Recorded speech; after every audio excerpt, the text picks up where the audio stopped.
Bismillah. Un soir, Jean-Pierre et sa femme étaient assis paisiblement au coin de leur feu dans une chambre bien close. Les volets étaient fermés et les fenêtres recouvertes de tapisserie. Il y avait double porte à la chambre et double porte à l'antichambre. Aussi, ne sentait-on pas le moindre courant d'air. Le meunier et sa femme se réjouissaient des bontés de Madame la Baronne et ils goûtaient leur aisance avec d'autant plus de plaisir qu'on entendait le vent mugir au dehors. Les petits esprits ne trouvaient pas le moindre trou pour s'introduire dans la ferme. Cependant, à force de prêter l'oreille, Claudine crut distinguer leur voix. Ingrat Jean-Pierre, disait-il, tu nous dois tout et tu nous refuses un asile. Plus de carreaux cassés, plus de crevasses où nous puissions gémir et bourdonner. C'est à peine si l'on peut siffloter par le trou de la serrure tout doucement. Est-ce que monsieur Levent voudrait encore une fois entrer chez nous s'écria Jean-Pierre un peu effrayé.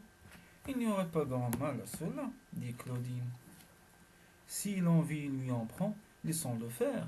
Peut-être nous en trouverons-nous aussi bien que la première fois. En parlant ainsi, Claudine ouvrit toutes les portes. En même instant, monsieur Levent parut et se lança dans la chambre en tournoyant. La queue de son manteau s'élevait jusqu'au plafond, et ses deux grandes ailes remplissaient la moitié de l'appartement. Oh, dit-il avec sa grosse voix, il y a du changement ici. Tu as donc fait fortune, malgré tes sottises, maître Jean-Pierre. Tu es logé comme un marquis.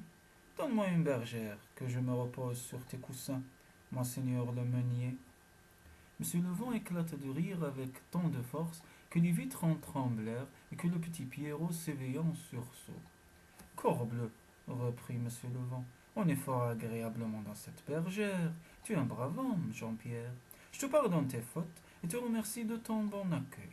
Mais puisque te voilà riche, je ne te donnerai rien. Adieu, mon ami. Au moment où monsieur Levent s'apprêtait à s'envoler, Pierrot, qui s'était glissé en bas de son lit, ferma tout à coup les 4 portes de la chambre et du vestibule. Aussitôt, on vit monsieur Levent chanceler sur ses pieds et retomber dans sa bergère. Ses grosses joues se dégonflèrent en formant 1000 rides. Sa large poitrine se rétrécit, son corps s'affaissa peu à peu, et ses ailes devinrent plus petites que celles d'un moine offrant. Il voulut crier, mais son gosier ne rendit qu'un son faible et voilé, comme s'il avait eu une extinction de voix. Mes amis, dit-il, ne me retenez pas, ce serait un tour abominable. Donnez-moi de l'air, j'étouffe. Ouvrez la fenêtre par pitié, vous ne voulez pas me faire mourir. Le vent ne meurt pas, dit Pierrot. Nous vous garderons seulement prisonniers. Et pour sortir, il faudra capituler avec nous. Bonnes gens, reprit monsieur Levent, que voulez-vous donc de moi? Il me faut beaucoup d'argent, dit Jean-Pierre. Nous voulons, dit Claudine, une indemnité pour les coups de bâton que nous a donnés le géant enfermé dans le petit tonneau d'or. Moi, dit Pierrot, je veux être créé chevalier ou baron. Malheureux imprudent, fou que je suis, murmura monsieur Levent, d'être venu dans cette maison. Mes amis, je vous donnerai de l'argent et des petits tonneaux magiques, mais il n'y a que le roi qui fasse des chevaliers et des barons. Laissez-moi partir. Vous ne sortirez point, s'écria Claudine. Pierrot a raison, vous devez capituler avec nous.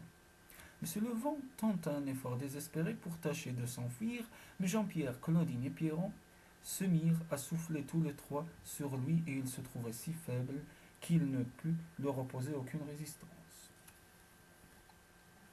On le fit voler d'un bout à l'autre de la chambre comme une plume, tant il était devenu menu et léger. On le poussa ainsi dans un cabinet bien clos, à 2 portes et sans fenêtre, et on l'y enferma au double tour. À peine Jean-Pierre eut-il retiré la clé du cabinet et bouché le trou de la serrure avec du mastic, que le bruit du dehors cessa. La tempête étant privée du vent, s'abattit un instant, les nuages ne pouvaient plus courir, les feuilles des arbres ne bougèrent plus, et les ailes du moulin s'arrêtèrent.